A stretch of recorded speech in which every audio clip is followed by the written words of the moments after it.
Ato administrativo, conceitos, características e atributos, elementos e requisitos de validade, classificação dos atos administrativos, formação e efeitos, extinção, revogação, invalidação e convalidação, cassação e caducidade. Conceito 1. Conceitos fundamentais. O ato administrativo é a forma pela qual a administração pública expressa sua vontade para produzir efeitos jurídicos, seja internamente, com servidores, seja externamente, com particulares. Pense nele como a fala oficial do Estado dentro do direito administrativo. Uma primeira característica essencial é a manifestação unilateral. Isso significa que o ato depende apenas da vontade da administração, diferentemente dos contratos, que exigem acordo entre as partes. Por exemplo, quando a prefeitura aplica uma multa de trânsito, ela não precisa de concordância do motorista. O ato nasce apenas da vontade estatal. Outro ponto central é a supremacia do interesse público. O ato administrativo existe dentro de um regime de direito público, onde a administração possui prerrogativas. Se ela atua em igualdade com o particular, como numa compra e venda comum, já não estamos diante de um ato administrativo típico. Um exemplo ajuda. Quando o Estado aluga um imóvel, como qualquer pessoa faria, ele atua sobre regras de direito privado.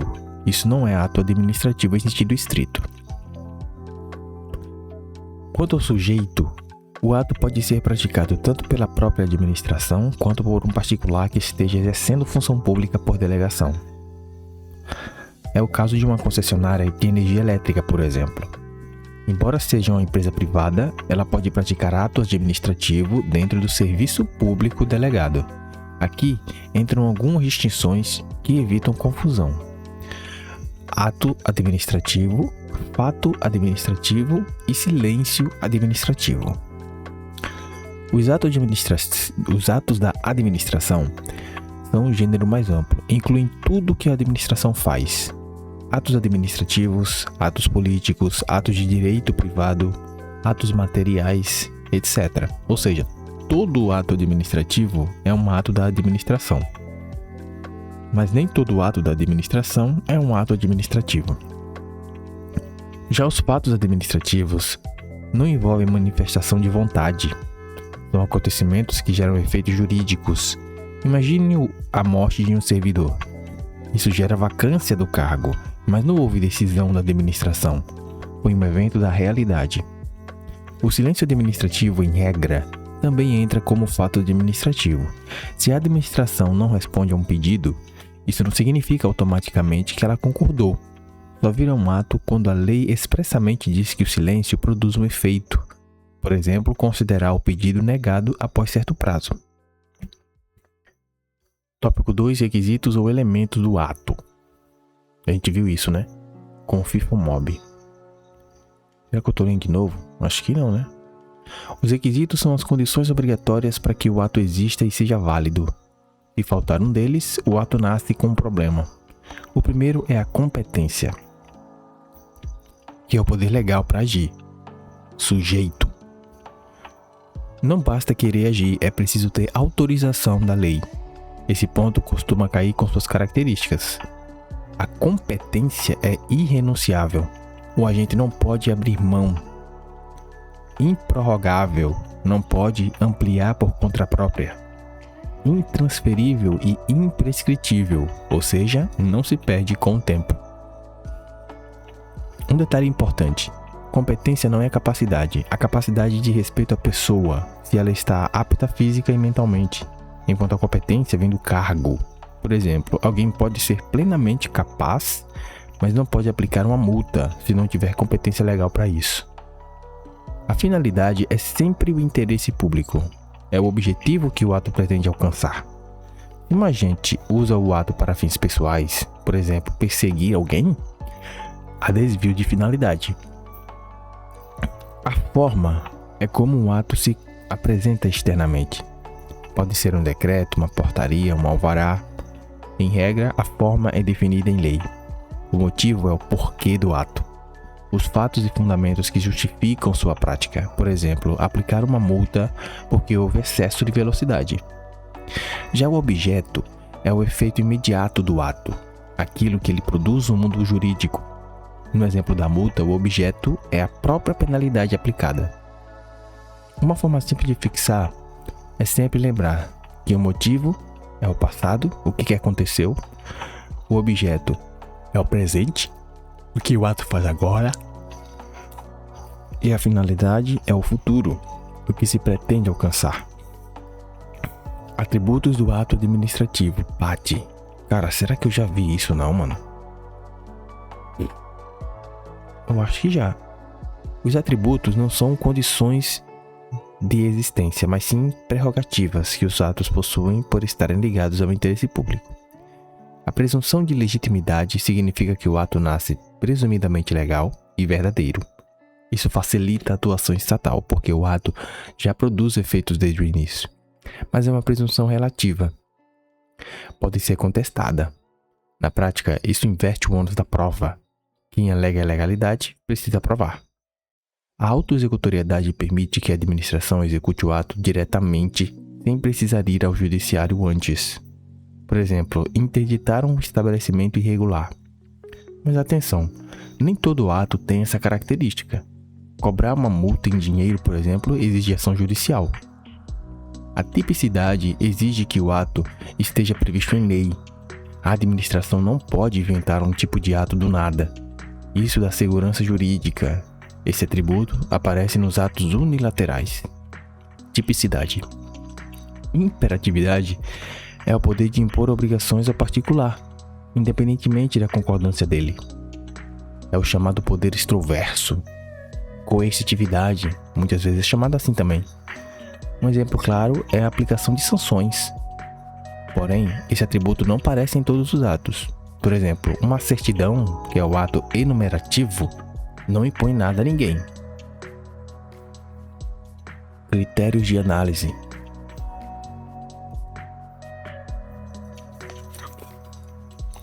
Ao estudar atos administrativos, é comum analisá-lo por dois critérios. O critério subjetivo, que é orgânico ou formal, olha para quem pratica o ato. Aqui o foco está no sujeito, normalmente ligado ao poder executivo ou a quem exerce função administrativa. Já o critério objetivo, que é o funcional ou material, foca na natureza da atividade e nos efeitos do ato. Ou seja, pouco importa quem praticou, mas sim o tipo de função exercida. Um exemplo ajuda a diferenciar. Se o Congresso pratica um ato de gestão interna, como organizar seus servidores, ele está exercendo função administrativa. Pelo critério objetivo, isso pode ser analisado como um ato administrativo, mesmo não vindo do executivo. Extinção dos atos. Anulação versus revogação. Anulação significa algo ilegal. Revogação é algo que estava legal e deixou de... Isso aqui eu já vi. Mano, peraí, calma. Eu tô no 5, né? Deixa eu ver só uma coisa aqui.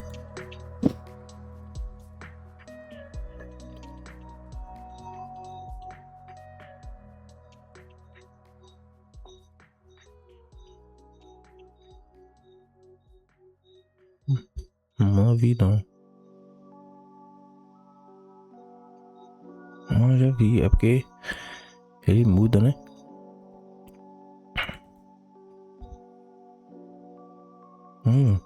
Que louco. A extinção do ato administrativo ocorre quando ele deixa de existir juridicamente, ou seja, para produzir efeitos no mundo do direito. O ponto central aqui é entender que não se escolhe entre anular ou revogar por livre vontade. Essa escolha depende do motivo que levou à extinção. A anulação ou invalidação ocorre quando há ilegalidade. É um problema de origem. O ato já nasceu com vício, contrariando a lei, por isso seus efeitos são ex tunc. Então, anulação, ex tunc, ele retroage. Ex tunc você não esquece que é retroage, né? Ou seja, retroage até o momento em que o ato foi praticado, como se ele nunca tivesse existido. Um exemplo deixa isso claro. Imagine que um servidor foi nomeado sem cumprir os requisitos legais do cargo. Esse ato é ilegal. Quando a administração anula, a nomeação é desfeita desde o início. Não faria sentido manter efeitos de algo que nunca poderia ter existido validamente. A anulação pode ser feita tanto pela própria administração, que é a autotutela, quanto pelo Poder Judiciário. E aqui há um detalhe importante de prova. A Lei 9.784 diz que a administração deve anular atos ilegais, mesmo que a súmula 473 do STF use o termo pode. Na prática, prevalece a ideia de dever anular diante de ilegalidade. Olha só, pode. A Lei 9.784 diz que deve anular atos ilegais, mesmo que a súmula do STF use o termo pode.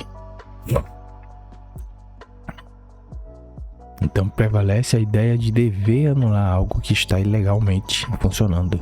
A revogação não tem nada a ver com ilegalidade, ela ocorre por razões de mérito administrativo, ou seja, quando o ato é válido, mas deixou de ser conveniente ou oportuno por interesse público. Aqui os efeitos são ex nunc, ou seja, não retroagem. Tudo que o ato produziu até a revogação continua válido, porque era lei, entendeu? Era algo legal. A partir dali, apenas deixa de produzir novos efeitos. Um exemplo, a administração concede autorização para funcionamento de uma feira em determinada praça. Depois decide que o local será usado para outra finalidade pública. O ato era legal, mas deixou de ser conveniente, então ele é revogado, preservando o que já aconteceu. A revogação é competência exclusiva da administração. O judiciário não pode revogar atos, porque isso envolveria analisar conveniência e oportunidade, o que não faz parte da função jurisdicional. 6. Limitações ao poder de revogar. Me convida é o mnemônico. Nem todo ato pode ser revogado. O mnemônico me convida ajuda a lembrar os casos em que a revogação não é possível. Os meros atos, como certidões e atestados, não podem ser revogados porque não têm conteúdo decisório. Eles apenas declaram uma situação. Por exemplo, uma certidão que comprova um tempo de serviço não pode ser revogada por conveniência. Os atos consumados também não admitem revogação. O que são atos consumados? São aqueles que já produziram todos os efeitos. Imagine uma licença de 3 meses que já terminou. Não há mais o que revogar, porque o ato já esgotou. Os atos vinculados não podem ser revogados porque a administração não teve liberdade de escolha ao praticá-los. Se a lei manda agir de determinada forma, não há espaço para avaliar conveniência depois. Por fim, há os casos de direito adquirido. Quando o ato já integrou o patrimônio jurídico do particular, não pode ser retirado apenas por mudança de interesse da administração. Esses atos não podem ser revogados, porque me convida o mi, né, de meros atos. Você vai lembrar que são certidões e atestados. Vi, que é o quê? Não, na verdade o mi vai começar com meros atos. O com, né, que é o consumados, que é atos consumados, né, aqueles que já produziram efeitos. Convi, o que é o vi? Vinculados, que estão na lei. A lei mandou fazer determinada coisa, não tem como revogar isso. E o da, né, que seria o direito adquirido. Né, da. Direito adquirido, né? Não pode ser retirado apenas por mudança de interesse da instituição, algo que já integrou o patrimônio jurídico do particular.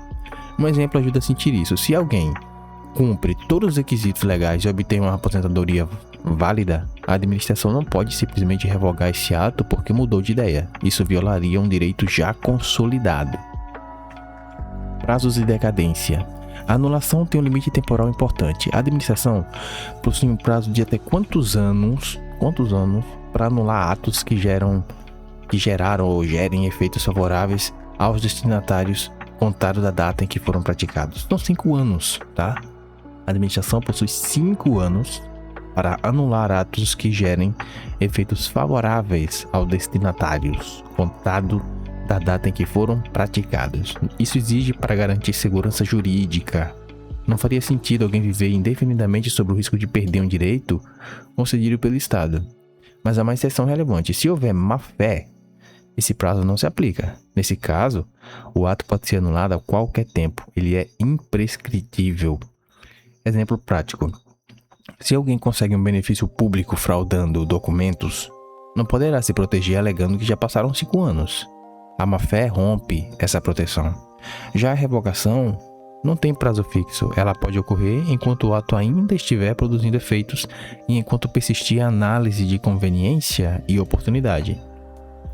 Outras formas de extinção. Vamos falar de cassação, caducidade, contraposição, nomeação e exoneração. A cassação, primeiro vamos entender algo interessante. Além da anulação e da revogação que acabamos de ver, existem formas específicas que parecem com menos frequência, mas são cobradas. A cassação ocorre quando o particular descumpre decisões que permitiam a manutenção do ato. O ato nasce legal, mas se torna irregular por comportamento do destinatário. Então, por exemplo, um restaurante tem licença para funcionar como tal, mas passa a operar como casa noturna, sem autorização. A administração pode cassar o ato. Agora, caducidade vai ocorrer quando uma norma jurídica, ou uma nova norma, uma nova lei, torna o ato incompatível com o ordenamento. É caducidade. Então, um estabelecimento funciona legalmente em determinada área, mas um novo plano diretor proibiu aquela atividade naquele local. O ato perde validade por mudança na lei. Isso é caducidade. Temos a contraposição ou derrubada. A contraposição vai ocorrer quando o novo ato extingue o anterior por ter efeito oposto. Então vamos dar um exemplo. A nomeação de um servidor é extinta pela exoneração. Um ato desfaz o outro. Então o cara que está nomeado foi exonerado. O nome disso é contraposição. Um ato desfazer o outro. Garantias e modulação de efeitos. Mesmo quando a administração anula um ato ilegal, existem limites importantes para proteger situações legítimas. Os terceiros de boa-fé devem ser preservados. Se alguém confiou na aparência de ilegalidade do ato e não contribuiu para a ilegalidade, não deve ser prejudicado automaticamente. Além disso, se a anulação afetar interesses individuais, a administração deve garantir o contraditório e ampla defesa. Isso significa que o interessado precisa ter oportunidade de se manifestar antes da decisão. Por fim, existe a possibilidade de modulação de efeitos, prevista na LINDB, Lei de Introdução às Normas do Direito Brasileiro. Em situações excepcionais, a administração pode ajustar os efeitos da anulação para proteger o interesse público. Na prática, isso permite soluções mais equilibradas. Por exemplo, a administração pode reconhecer a ilegalidade de um ato, mas decidir que seus efeitos só deixarão de valer a partir de determinado momento, ou apenas para certos casos, evitando prejuízos maiores.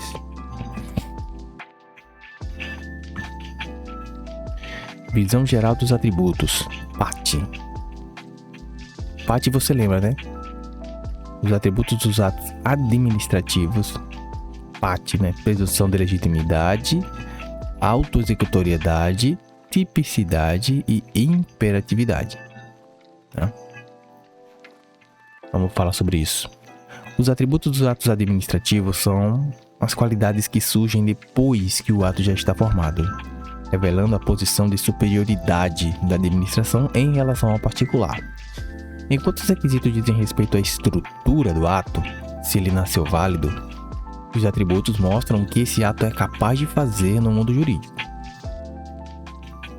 O mnemônico PAT ajuda a organizar, Presunção de legitimidade, não é presunção de inocência, Presunção de legitimidade, autoexecutoriedade, tipicidade e imperatividade. Um cuidado clássico que você precisa ter é não confundir isso com os atributos do poder de polícia, exatamente. Então temos os atributos dos atos administrativos. Você não vai esquecer porque o de polícia é muito claro, Você lembra que é o DAC. Os atributos do poder de polícia é DAC. Discricionariedade, autoexecutoriedade e coercibilidade. Aqui vai um ajuste interessante. Discricionariedade não é atributo do ato administrativo, mas uma característica do tipo de atuação da administração, se ela tem ou não margem de escolha. Outro ponto essencial, nem todo ato possui todos os atributos. A única que está presente em todos é a presunção de legitimidade. Isso aí está presente nos atos. Nem todo ato possui todos os atributos, mas a presunção de legitimidade possui.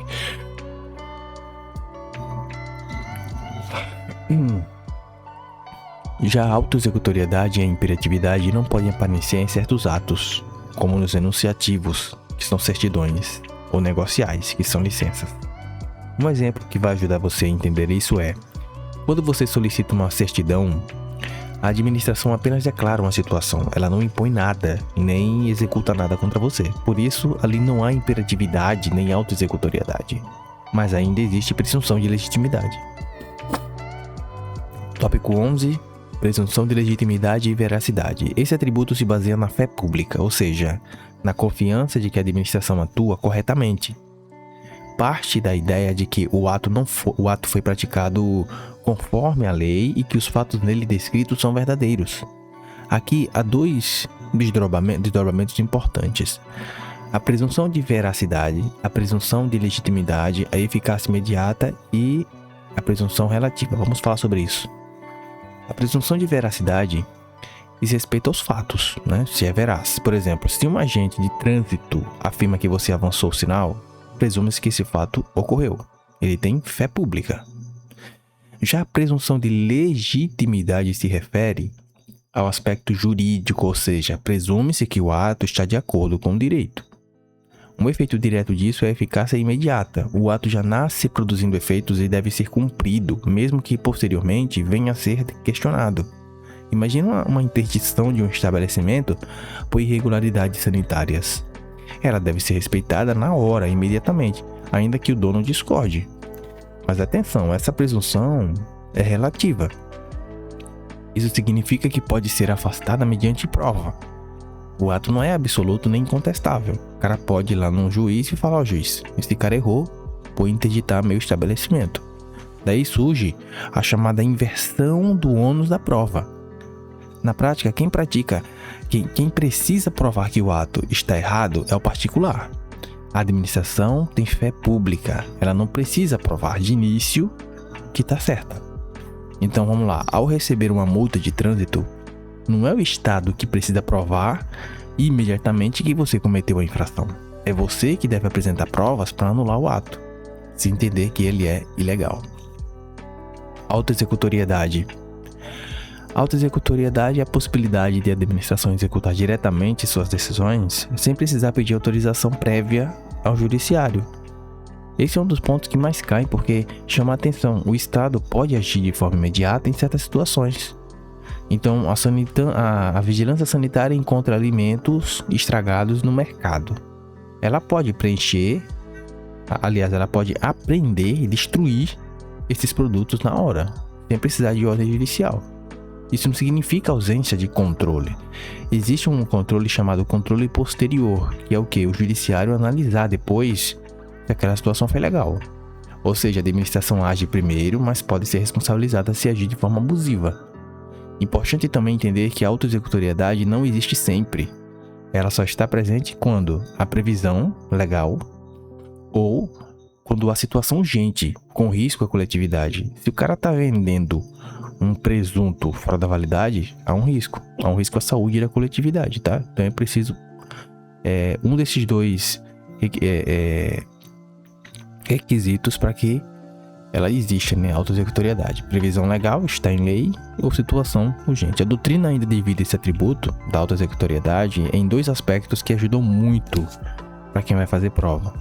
Primeiro, a exigibilidade, que envolve meios indiretos de pressão. Por exemplo, a administração aplica uma multa ou impede o licenciamento de um veículo até que débitos sejam pagos. Ela não executa diretamente, mas cria um peso para que o particular cumpra a obrigação. Já a executoriedade envolve meios diretos, como atuação material. É o caso de uma demolição ou interdição. Então, para fixar, exigibilidade, que é uma pressão direta, e executoriedade, que é ação direta. Né? Pressão indireta é exigibilidade. Executoriedade é ação direta. Exceções críticas à autoexecutoriedade. Aqui estão os pontos que mais derrubam candidatos na prova porque mostram quando a administração não pode agir diretamente. O primeiro caso é a cobrança de multa, né, pecuniária, que envolve dinheiro. A administração pode aplicar multa? Sim, né? Isso envolve imperatividade, que é um atributo. E ela pode não só aplicar, mas até mesmo pressionar o pagamento, que é exigibilidade. Mas ela não pode simplesmente tirar o dinheiro da conta do particular ou penhorar bens por conta própria. Para receber um valor, no caso da multa pecuniária, ela precisa ir ao judiciário por meio da execução fiscal. Então vamos lá, você recebe uma multa de trânsito e não paga aquela multa.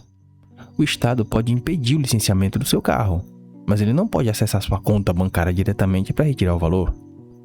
Outro ponto importante envolve casas habitadas. Mesmo que uma construção esteja irregular ou em risco, se ela estiver sendo usada como moradia, a demolição exige autorização judicial prévia. Aqui, a autoexecutoriedade é limitada para proteger direitos fundamentais. Por fim, há situações em que a própria Constituição impõe a chamada cláusula de reserva judicial, ou reserva de jurisdição. Certos atos só podem ser feitos pelo judiciário. Um exemplo é a dissolução compulsória de associações. A administração não pode simplesmente extinguir uma associação por decisão própria, precisa de ordem judicial. Essas exceções mostram um ponto importante: embora a administração tenha poderes fortes, eles não são absolutos. O sistema equilibra eficiência administrativa com proteção de direitos individuais. Vamos falar sobre outro atributo chamado imperatividade. A imperatividade é o poder que a administração tem de impor sua vontade ao particular, mesmo sem a concordância dele. Aqui aparece com força o chamado jus imperi, que é o poder de império. O Estado cria obrigações de forma unilateral. Então, na prática, isso fica muito claro em situações do dia a dia. Quando um agente aplica uma multa de trânsito, você não escolhe se quer ou não cumprir a multa. A obrigação surge independentemente da sua vontade. Esse é o núcleo da imperatividade.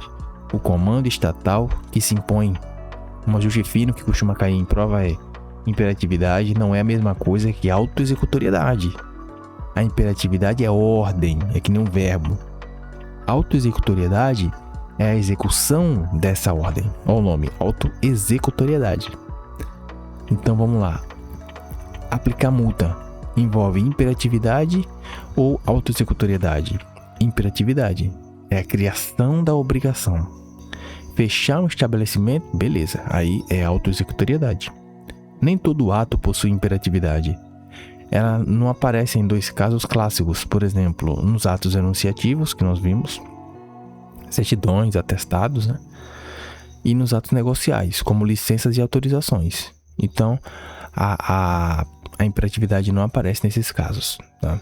Nos atos negociais, como licenças e autorizações, a iniciativa parte do particular. Então, quando alguém pede autorização para realizar um evento, a administração apenas analisa e concede, ou não. Não há imposição inicial, mas uma resposta a um pedido. Atributo tipicidade. A tipicidade exige que todo ato administrativo tenha previsão em lei, ou seja, ele precisa corresponder a um tipo previamente definido. Isso decorre diretamente do princípio da legalidade. A administração não pode inventar atos do nada, criando figuras que não existem no ordenamento jurídico. Cada atuação precisa ter um encaixe legal. Um exemplo que ajuda a visualizar é o seguinte: a administração pode aplicar multa, conceder licença, expedir alvará. Tudo isso existe na lei, mas ela não pode criar uma penalidade nova, sem previsão legal, só porque acha conveniente. Esse é o princípio da tipicidade. Esse atributo traz segurança jurídica, porque o particular sabe previamente que tipo de ato pode sofrer ou solicitar. Outro ponto importante: a tipicidade está presente apenas nos atos unilaterais. Nos contratos, por exemplo, não há tipicidade nesse sentido, porque o conteúdo depende da vontade das duas partes, e não apenas de um modelo fixado unilateralmente pela administração. Classificação dos atos administrativos. As classificações ajudam a organizar os atos sobre diferentes ângulos. Em prova, elas aparecem muito porque exigem que você identifique o tipo de ato a partir de um exemplo prático. Quanto aos destinatários, primeiro, vamos falar sobre quanto aos destinatários, a quem os atos é destinado. Os atos podem ser individuais, concretos, ou gerais, abstratos. Os individuais têm destinatário certo ou identificável. Então, por exemplo, a nomeação de um candidato específico aprovado em concurso ou a multa aplicada a um veículo com placa determinada. Já os gerais têm destinatários indeterminados. Eles atingem todos que se enquadram na situação descrita. Por exemplo, um edital de concurso usa uma placa de proibido estacionar. Não importa quem seja a pessoa, a regra vale para todos naquela situação. Quanto ao objeto, é o nível da supremacia, né? Aqui se observa o grau de poder que a administração exerce. Nos atos de império, a administração atua com supremacia, impondo sua vontade com base em prerrogativas públicas. Por exemplo, aplicação de sanções, interdições e desapropriações. Esses são atos de império. Temos os atos de gestão e os atos de expediente. Vamos falar dos atos de gestão. A administração atua em igualdade com o particular, sem usar seu poder de império. Então, por exemplo, quando o Estado aluga um imóvel ou compra materiais, ele age como qualquer pessoa no mercado. Então é um ato de gestão. Temos os atos de expediente. São internos e burocráticos, servindo apenas para dar andamento a processos. Por exemplo, atos de expediente, a numeração de páginas de um processo administrativo ou despacho que encaminha o processo para outro setor. Esses são atos de expediente. Vamos falar sobre o alcance dos atos. Podem ser internos ou externos. Os internos, o alcance interno, produz efeito apenas dentro da própria administração. Então, a portaria que define o horário de expediente para os servidores de um órgão, por exemplo. Esses são atos internos, tá? O alcance dos atos. Temos o alcance dos atos externos também. Alcance externo atinge os administrados em geral. Então, uma multa, uma licença concedida ou uma interdição de estabelecimento, tá? Quanto ao regramento, temos os vinculados versus os discricionários. Essa é uma classificação mais importante. Nos atos vinculados, a lei define todos os elementos. A administração não tem liberdade. Se o particular cumpre os requisitos, o ato deve ser praticado. E nos atos discricionários, a lei deixa uma margem de escolha e permite avaliar a conveniência e oportunidade, que é o chamado mérito administrativo, né? Então, uma autorização para uso de um espaço público, a administração pode conceder ou não. Esse é ato discricionário. Um ponto essencial é: o poder judiciário pode controlar a legalidade, mas não pode substituir o mérito administrativo. Ou seja, isso significa que o juiz pode anular um ato se houver ilegalidade, por exemplo, incompetência ou desvio de finalidade. Se houver uma dessas duas coisas, o juiz pode muito bem anular o ato, mas não pode decidir no lugar da administração o que é mais conveniente. Por exemplo, se a administração nega uma autorização de uso de espaço público de forma legal, o juiz não pode simplesmente dizer eu acho que deveria autorizar. Ele pode intervir se houver ilegalidade, entendeu? Requisito: competência. A competência é o poder jurídico que a lei confere ao agente para que ele possa agir em nome da administração. Não basta ocupar um cargo, é preciso que a lei autorize aquela situação específica. Esse ponto se conecta diretamente com o princípio da indisponibilidade do interesse público, ou seja, o agente não é dono, né? O administrador não pode abrir mão da sua competência porque ela não pertence a ele, mas ao interesse público. Só é possível renunciar ou alterar essa lógica se houver previsão legal expressa. Dentro desse tema, existem dois mecanismos importantes: delegação e avocação. Você lembra o que é avocação? Delegação, você sabe, né? Ocorre quando a autoridade transfere a execução de uma competência para outro agente. A delegação é discricionária, ou seja, depende de conveniência administrativa. Pode ser por eficiência, excesso de demanda, especialização. E ele é revogável a qualquer tempo. Então, um ministro, por exemplo, um ministro pode delegar a um secretário a prática de certos atos administrativos para agilizar decisões. Se entender depois que isso não é mais conveniente, ele pode retirar essa delegação. Isso é ato discricionário.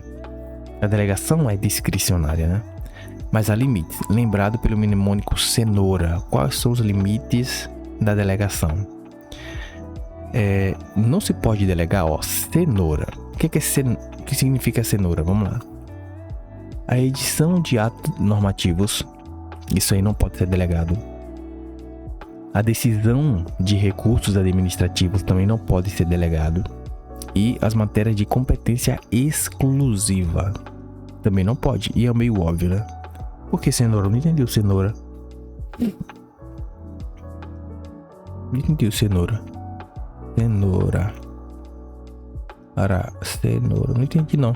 Mas você lembra, né? O que não pode ser delegados, né? É a edição de atos normativos, os recursos administrativos e a competência exclusiva também. Coisas que são de competência exclusiva.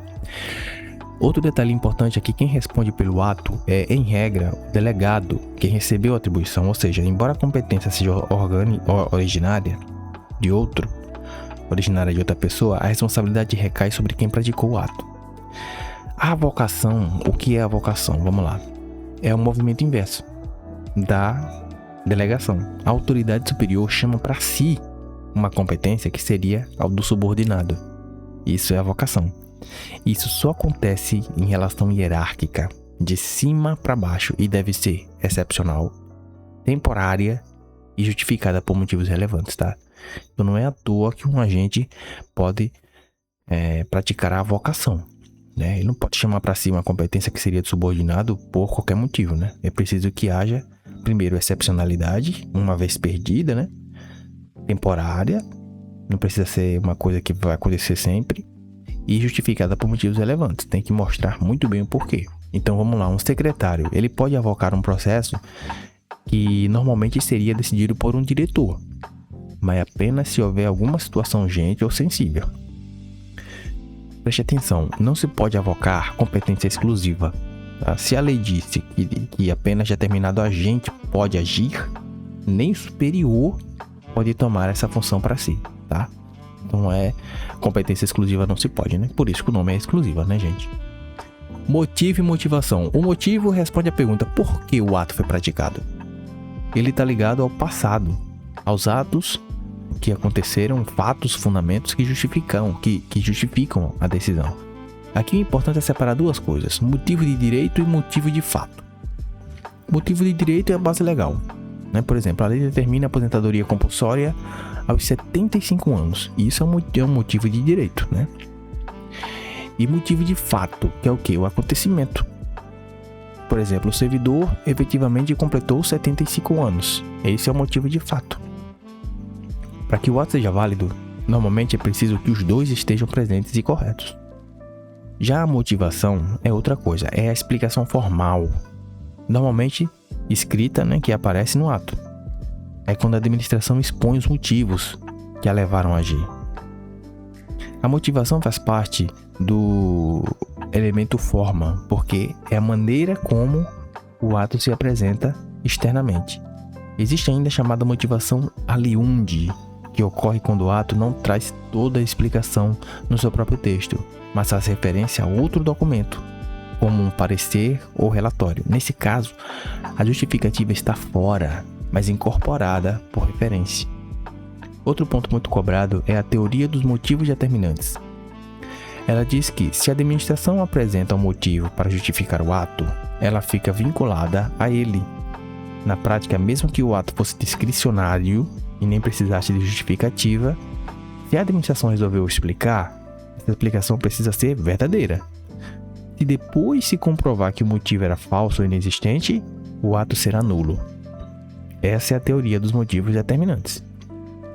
Então, a administração exonera alguém alegando baixo desempenho. Se ficar provado que isso não é verdade, o ato pode ser anulado com base nessa teoria. Objeto e finalidade. Presente versus futuro. Objeto e finalidade. Aqui a chave é separar o que o ato faz agora do que ele pretende alcançar depois. O objeto é o efeito imediato, o conteúdo do ato, é aquilo que ele produz no presente. Então, por exemplo, a nomeação do servidor, a aplicação de uma multa, demissão de um servidor. Isso a gente pode dizer que é o objeto. Já a finalidade é o objetivo futuro, o resultado que se busca alcançar. Em sentido amplo, toda finalidade é sempre o interesse público. Em sentido estrito, é o objetivo específico previsto na lei para aquele ato. Então vamos a um exemplo. Quando a administração demite um servidor, O objeto é a própria demissão. Já a finalidade é preservar a moralidade e a disciplina no serviço público. Se a administração usa o ato para um fim diferente do previsto, por exemplo, demitir alguém por perseguição pessoal, ocorre o chamado desvio de finalidade, que torna um ato ilegal. Nós temos também um requisito chamado forma. O que é forma? Forma vai responder uma pergunta: como que o ato foi praticado? De que forma o ato foi praticado? É o modo como ele se apresenta no mundo jurídico. Ela funciona como um revestimento do ato. Pode ser uma portaria, um decreto, um alvará, entre outros. Em regra, a forma é definida em lei, e seu descumprimento pode gerar vício de forma, comprometendo a validade do ato. Um ponto importante: quando a motivação é obrigatória, especialmente em situações que envolvem direito do particular, a sua ausência também configura vício de forma. Isso porque impede o exercício do contraditório e da ampla defesa. Então, se a administração aplica uma penalidade sem explicar os motivos, o particular não consegue se defender adequadamente. O ato nasce com o defeito. Fechamento prático: mapa mental dentro do texto. Uma forma muito eficiente de organizar tudo é pensar nas seguintes perguntas básicas que estruturam o ato. Quem, que é a competência, o sujeito, né? O motivo, que é o porquê, está no passado, já ocorreu, então por que aquilo aconteceu? É o motivo. O objeto, que parece ser competência, né? O sujeito, mas não. Objeto se fala do presente, é o que está acontecendo aqui. O que aconteceu, né? E a finalidade, que é o pra quê, e o como, que é a forma, tá? Vamos falar sobre anulação e invalidação. A anulação ocorre quando o ato administrativo apresenta um vício de ilegalidade, ou seja, há um defeito que torna incompatível com a lei. Aqui não se discute conveniência, mas legalidade pura. O ato está errado desde a origem. Anulação. Por isso, seu fundamento é sempre a contrariedade ao ordenamento jurídico. Se a lei foi desrespeitada, o ato não pode permanecer válido. A Lei 9.784, que já vimos, estabelece que a administração deve anular atos ilegais. Embora a súmula 473 do STF use a expressão pode, a interpretação dominante é um verdadeiro poder e dever, tá? É algo que deve. Isso aqui pode ser uma pegadinha, né? Súmula fala sobre pode e a lei 9.784 fala de dever.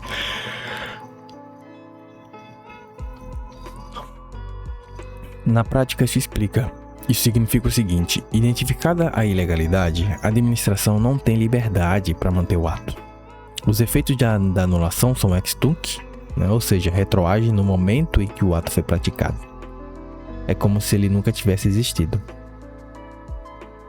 Um exemplo que ajuda a visualizar é o seguinte: imagine que alguém foi aprovado em concurso, mas tomou posse sem cumprir o requisito essencial previsto em lei. Essa nomeação é ilegal. Ao anular o ato, a administração desfaz todos os seus efeitos desde o início. Não faria sentido manter algo que nasceu inválido. A anulação pode ser feita tanto pela própria administração, que é a autotutela, quanto pelo Poder Judiciário. Isso reforça o controle. Poder Judiciário é o controle externo, né? Ou é interno? Não, Poder Judiciário é o controle externo, eu acho. Isso vai reforçar o controle sobre a legalidade dos atos. Existe, porém, um limite temporal importante. A administração tem 5 anos para anular atos que tenham gerado efeitos favoráveis ao particular. Esse prazo busca garantir segurança jurídica. Mas há uma exceção relevante: se houver má fé, esse prazo desaparece. Cara, por quê? Será que isso aqui é... Eu acho que isso aqui é problema do GPT, viu, mano? Do nada ele repete algo que eu já vi, né? Meu Deus... Um outro limite importante envolve os terceiros de boa-fé. Se uma pessoa não praticou ou participou da ilegalidade e confiou na validade do ato, ela não deve ser prejudicada automaticamente. Pense em uma situação em que a administração concede um benefício irregular a alguém. Isso acaba gerando efeitos para terceiros que agiram corretamente. Esses terceiros merecem proteção, justamente por confiarem na aparência de legalidade do ato. Segundo, revogação. A revogação é completamente diferente da anulação aqui. Aqui o ato é válido e legal, mas deixa de ser interessante para a administração. É revogação. O fundamento é chamado de mérito administrativo, que envolve análise de conveniência e oportunidade, né? Tem a ver com discricionariedade. Os efeitos da revogação são ex nunc, ou seja, eles não retroagem. Ex tunc, retroagem. Ex nunc, não retroage. É o efeito da revogação, tá? Tudo que o ato produziu até a revogação continua válido. Um exemplo prático facilita. A administração autoriza o uso de um espaço público para eventos. Depois decide que aquele local será destinado a uma obra importante. O ato era legal, mas deixou de ser conveniente. Então, ele é revogado, preservando o que já ocorreu, tá? Porque já ocorreu alguma coisa lá. Então, não retroagiu. Efeitos ex nunc. A revogação é de competência exclusiva da administração. O judiciário não pode revogar atos de outros poderes, porque isso significaria interferir no mérito administrativo. Ele pode, no entanto, revogar seus próprios atos administrativos internos, por exemplo, na gestão dos seus servidores. Na prática, isso não acontece, né? A gente vê o STF revogando decisões de presidente aí, né? Teve um caso de graça, e o presidente aplicou, e o STF foi lá e falou, não vai aplicar porque é inconstitucional, né? Ai. Outro ponto importante, não há prazo fixo para revogação. Ela pode ocorrer enquanto o ato ainda estiver produzindo efeitos e enquanto a mudança de conveniência justificar essa decisão. Mas esse poder não é limitado, ele não é ilimitado. Existem restrições importantes lembradas pelo mnemônico me convida, que você lembra, né? Me convida, meros atos, consumados, vinculados e dar, que é direito adquirido. Os meros atos, vamos lembrar, certidões, por exemplo. Não pode ser revogado porque declarou alguma situação. Não tem conteúdo decisório numa certidão. Os atos consumados ou exauridos também não pode ser revogado porque já produziu efeitos, tá? Então a licença de férias que já foi utilizada, você não pode revogar isso, né? Atos consumados, atos vinculados, que também não vai admitir revogação porque não envolve escolha, né? Se a lei obriga a prática de um ato, não faz sentido falar em conveniência. E existe o ato, o direito adquirido, né? Que também não pode ser revogado. Vamos lá, um direito concedido validamente e já incorporado ao patrimônio do particular não pode ser retirado apenas por mudança de interesse da administração. Então, me convida, tá? A revogação não acontece desses casos, né? Ela se limita. Nuances essenciais. Alguns pontos mais refinados aparecem com frequência e fazem diferença na prova. A modulação de efeitos, por exemplo, está prevista na LINDB, né? E permite em certas situações excepcionais que a administração ajuste os efeitos da anulação. Embora a regra seja retroagir, que é ex tunc, você lembra que anulação, ex tunc, revogação, ex nunc.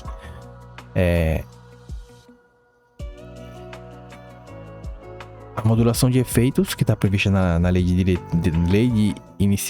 introdução às normas do direito brasileiro, permite que em situações excepcionais a administração ajuste os efeitos da anulação. Embora a regra seja retroagir, pode-se decidir que certos efeitos sejam preservados, se isso for mais adequado ao interesse público. Então vamos lá entender. Imagina um ato ilegal que beneficiou várias pessoas ao longo do tempo. Anular tudo retroativamente pode gerar um caos maior do que manter parte dos efeitos. Nesses casos, a administração pode modular, preservando algumas situações que já aconteceram, tá? Então é modulação de efeitos, é isso que chama.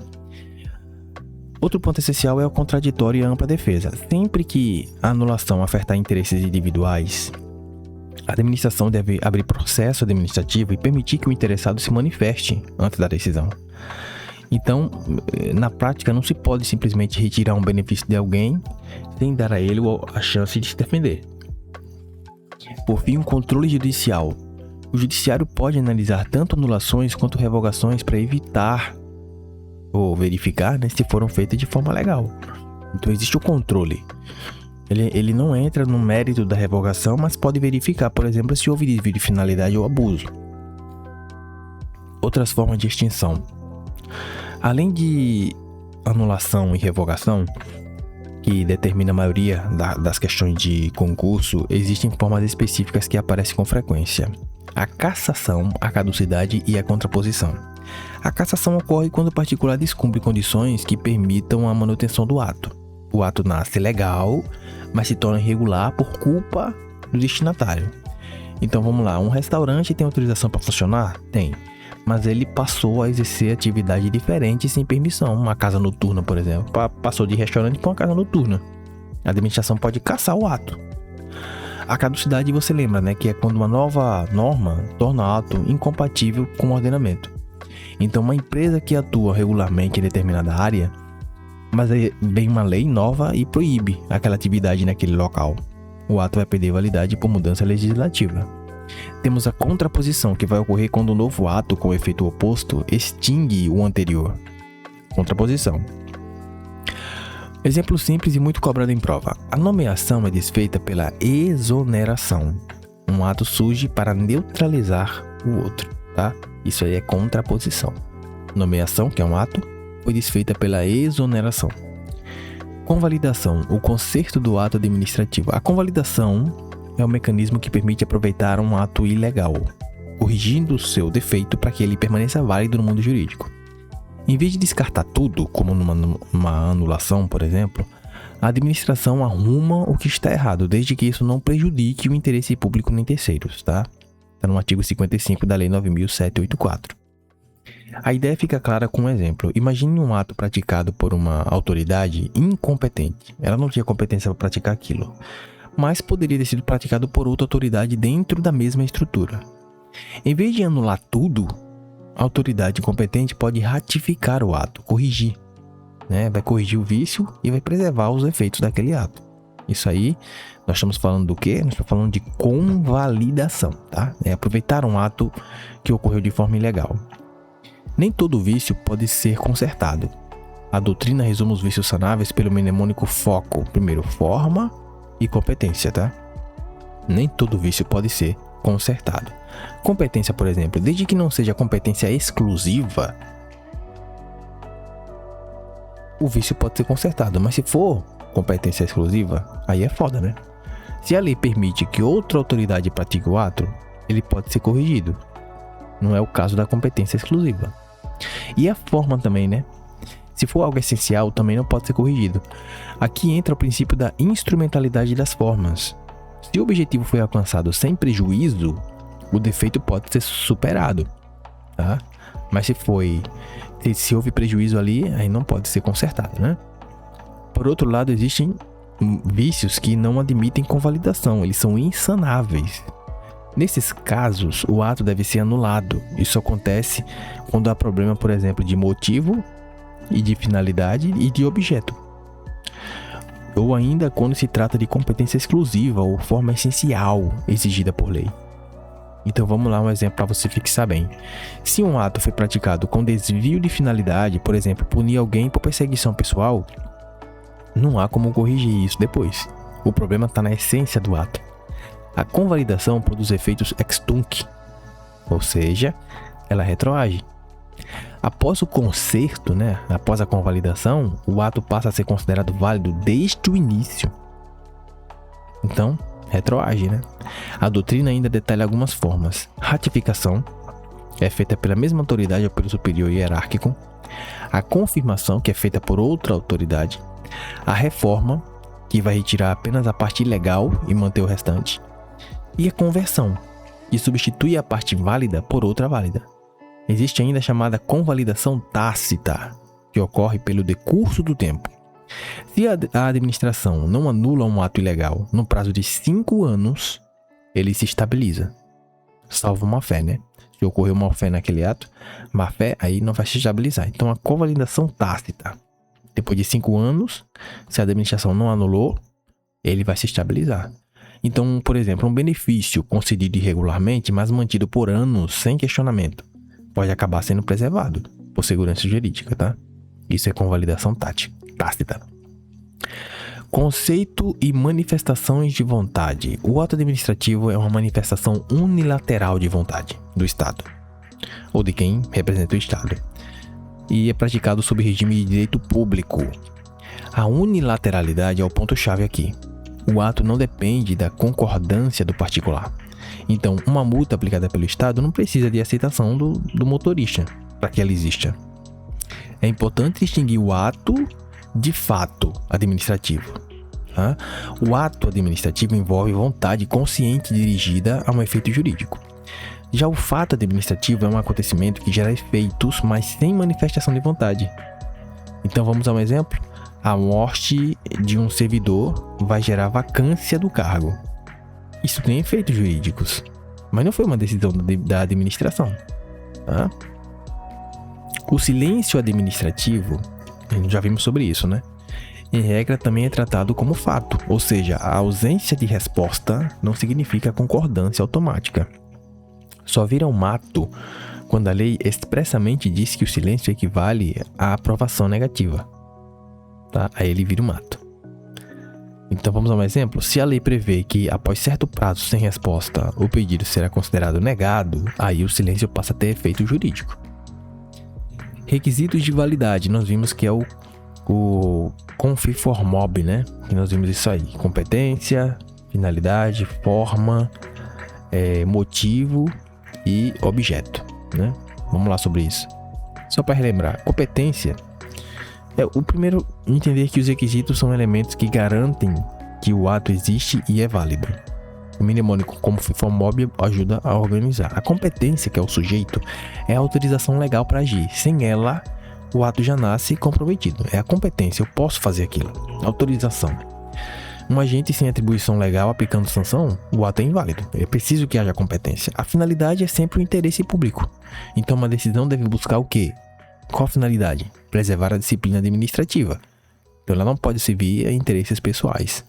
A forma nós vimos que é o modo de exteriorização. Como que aquilo vai aparecer para uma pessoa, por exemplo? Através de uma portaria, de um decreto, né? Então certos atos exigem forma escrita. Certidão, por exemplo, né? Se isso não for respeitado, pode haver vício, né? Que é erro. O motivo nós vimos que envolve os fatos e fundamentos jurídicos, né? O que aconteceu no passado. Então por que o cara aplicou uma multa? Por que aconteceu essa finalidade? Porque o motivo aconteceu, houve infração. Nós temos o objeto, que é o efeito imediato, né? O presente. Então a própria multa, a nomeação ou a demissão é o objeto, é aquilo, é o fato presente, o que está acontecendo no momento. Dentro da competência, vale lembrar da delegação e da avocação, que você sabe, né? Delegação é transferir a execução, ela é revogável e não inclui competências do cenoura, que nós vimos lá, né? Na delegação, que não pode acontecer. Atos exclusivos, não pode ser delegado, outras coisas também lá, que depois nós vamos relembrar. A avocação, você sabe, né? Que é quando o superior assume competência do subordinado de forma excepcional, né? Com a devida explicação do porquê e tudo mais. Falamos sobre o PAT, né? Que é os atributos do ato. Depois de formado, o ato passa a ter prerrogativas resumidas no mnemônico PAT. A presunção de legitimidade significa que o ato nasce presumidamente legal e verdadeiro. Presunção de legitimidade. Então uma multa deve ser cumprida até que se prove o contrário. Isso investe o ônus da prova. O particular é quem precisa demonstrar a ilegalidade. Auto-executoriedade nós vimos, né? Que é algo que permite a execução direta do ato sem ordem judicial prévia, quando houver previsão legal ou urgência. Então interditar um estabelecimento com risco sanitário faz parte da auto-executoriedade, né? Multas em dinheiro, vamos lembrar que não são auto-executórias. A cobrança exige judiciário, né? É reserva de jurisdição. A tipicidade exige previsão legal para o ato. Então a administração não pode criar uma penalidade nova em base legal. A imperatividade é o poder de impor obrigações unilateralmente. Então a imposição de uma multa ou de uma obrigação administrativa, isso é imperatividade. Ela não aparece em atos enunciativos, como certidões, nem em atos negociais, tá? Como licenças, né? Licença, por exemplo, é um ato negocial, né? Licença solicitada pelo particular, porque nesses casos não há imposição direta. Se você observar esse bloco final, ele fecha o ciclo completo. Então, ato, ele nasce, ganha força os atributos, pode apresentar vícios, e então será anulado, revogado ou convalidado, dependendo da situação. Classificação dos atos. Nós já vimos isso, velho. A gente já viu isso.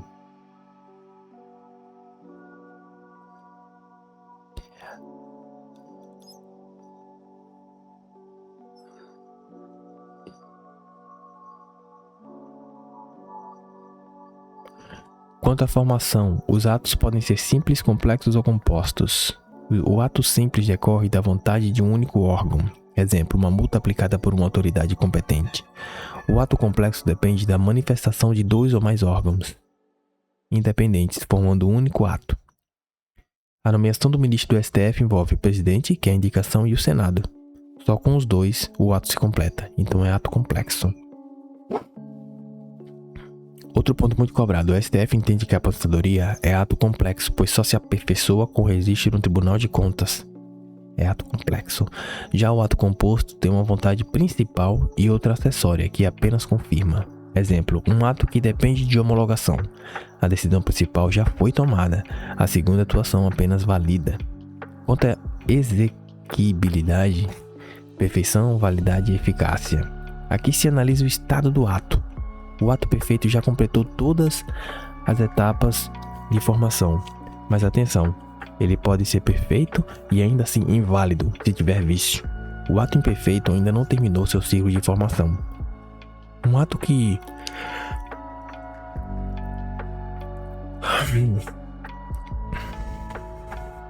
Onde que eu tava?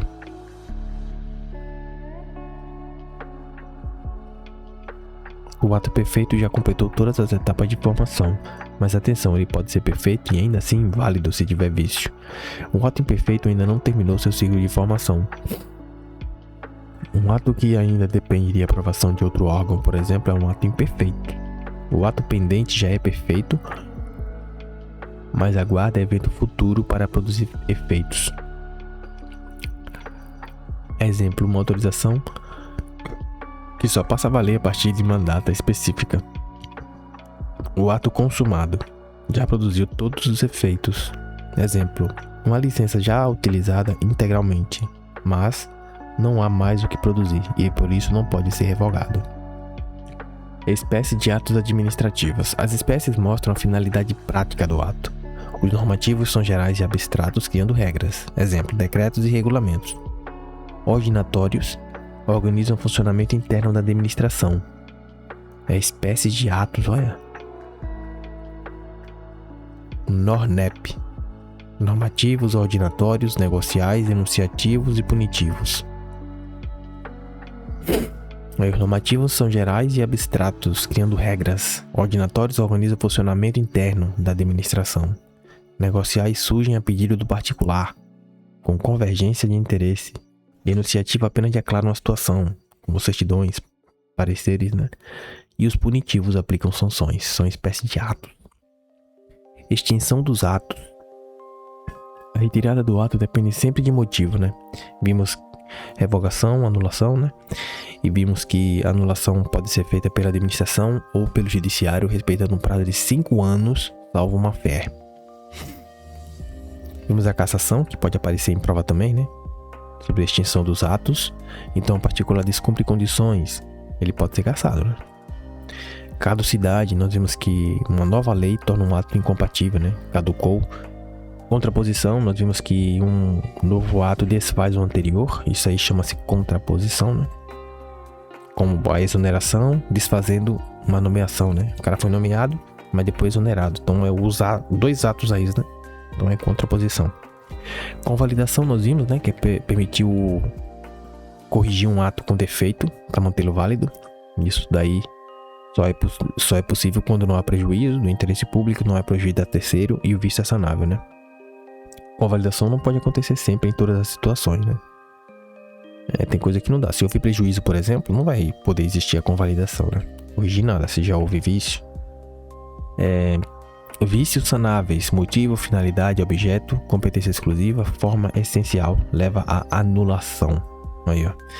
Já os vícios sanáveis, que é o foco, que é a forma e a competência, permitem convalidação, né? Então a forma quando não é essencial e a competência quando não é exclusiva. Aí você pode aplicar a convalidação. Se tiver uma competência exclusiva de alguém, não vai poder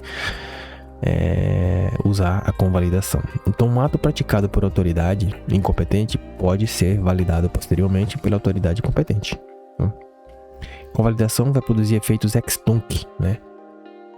Vai produzir efeitos retroativos. O ato vai passar a ser considerado válido desde o início que ele estava acontecendo, né? Se você observar esse trecho final, ele praticamente fecha todo o tema com uma lógica bem clara. Primeiro você identifica o tipo de ato, depois entende o que ele faz, e por fim analisa se ele permanece, é retirado ou é corrigido, tá? Extinção e convalidação. É exatamente esse encadeamento que faz as questões clicarem na hora da prova. Vamos aqui no...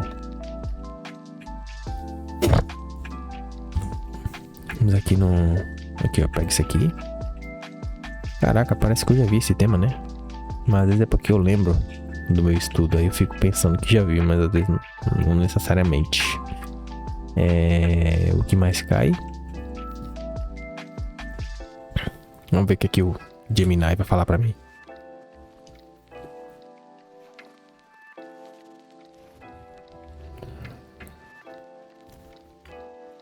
Aí, ó. Atributos. Mnemônico PAT, né? Que a gente sabe. Presunção. PAT por quê? Presunção de legitimidade e veracidade. Autoexecutoriedade. Tipicidade e imperatividade. Esses são os atributos do ato administrativo, né? Requisitos de validade, que é o mnemônico CONFI-FOMOB, né? COFI-FOMOB é o requisitos de validade do ato, tá? Atributos é o PAT e requisitos de validade é COFI-FOMOB. O competência, finalidade, forma, motivo, objeto, COFI-FOMOB. Lembrando que se faltar ou haver defeito em algum deles, o ato será inválido, tá? Para o ato ser válido, precisa desses 5 elementos aqui, tá? Por isso que eles são importantes. Se faltar algum deles, o ato é inválido. Distinção crucial, vinculado versus discricionário. As bancas adoram perguntar quais desses elementos admitem escolha por parte do administrador e quais são regidos por lei. Guarde o esquema, tá? Competência é ato vinculado, tem que estar definido por lei. Que aquele policial pode fazer aquilo, por exemplo. Finalidade é sempre vinculado, sempre, tá? Sempre o interesse público, a finalidade tem que ser essa, sempre. A forma, né, que é sempre vinculado também, né? Exige formalidade, escrita, né? Forma. Como que aquele ato vai se dar? Através de uma certidão, por exemplo, né? O motivo, ele pode ser vinculado ao discricionário. E o objeto também pode ser vinculado ao discricionário, tá? No ato discricionário, o motivo, o porquê do ato e o objeto, que é o resultado prático do ato, formam o chamado mérito administrativo. Depende de conveniência e oportunidade. Por isso que eles são vinculados ou discricionários, dependendo da situação. Extinção dos atos, a gente viu também isso aqui, né? Revogação e invalidação. Esse é o ponto que mais cai em provas. Você precisa ter essa diferenciação colada na mente. A revogação, quando o ato é legal, mas ficou inconveniente, tá? Então, por exemplo, conveniência e oportunidade. Quem pode revogar? Apenas a própria administração pública. O Poder Judiciário nunca pode revogar um ato legal da administração pública, porque isso violaria a separação dos poderes, tá? Então lembrar disso. Apenas a própria administração pública pode revogar ato legal da administração pública. Os efeitos da revogação é ex nunc, ou seja, ele não retroage, ele vale apenas do momento da revogação para frente, né? Os efeitos passados continuam válidos. Invalidação ou anulação, aí envolve ilegalidade, né? Você vai lembrar disso. Ilegalidade do ato. Quem pode anular? A administração pública ou o poder judiciário, gente, porque envolve ilegalidade. É algo que foi contra a lei, né? Então, nesse caso especificamente, já pode haver o poder judiciário já pode ser incluído, tá? Quando provocado. Quando provocado, ele pode sim participar de invalidação ou anulação. Mas a administração pública, ela também participa de uma invalidação ou anulação através de autotutela, né? Que ela própria se fiscalizando. Mas os dois podem atuar. Os efeitos da invalidação ou da anulação é ex tunc, ou seja, retroage até a data da criação do ato. Ela apaga tudo desde a origem, como se o ato nunca tivesse existido. Outras formas de extinção do ato é cassação, caducidade, contraposição. Nós vimos que a cassação é, por exemplo, o particular beneficiário do ato cometeu uma infração. Ele descumpriu as condições que deveria manter. A cassação de alvará de hotel que passa a ser usado para tráfico de drogas, por exemplo. Aí vai acontecer uma cassação. A caducidade é uma lei que tornou aquele ato inadmissível. Então, uma lei que apagou outra, né? A contraposição ou derrubada é editado um novo ato incompatível com o anterior. Então, a exoneração extingue o ato de nomeação do servidor. É a contraposição, derrubada ou convalidação, tá? Vamos lembrar disso. Aliás, não, a convalidação é outra coisa, né? Isso aqui é outras formas de extinção do ato, ó. Contraposição ou derrubada. Editado um novo ato incompatível com o anterior. Então, a exoneração extingue o ato de nomeação do servidor. Ué, mas não é convalidação? Não, isso é contraposição ou derrubada. A convalidação é consertar. Convalidação, consertar o ato. Se o ato tiver uma ilegalidade leve, a administração pode decidir consertá-lo, que é convalidar, em vez de anulá-lo, desde que isso não cause prejuízo a terceiros, nem lesão ao interesse público. Quais elementos admitem convalidação? Nós vimos que é o foco, né? A forma e a competência, com defeitos leves. Então é isso. Exceção da competência não pode ser convalidada se for competência exclusiva. Exceção da forma não pode ser convalidada se a lei exigir forma específica essencial sob pena de nulidade. Então aqui temos uma matriz comparativa que a gente já viu, né? E é isso, galera. Esse foi o nosso estudo hoje. Um abraço do Max. Fui!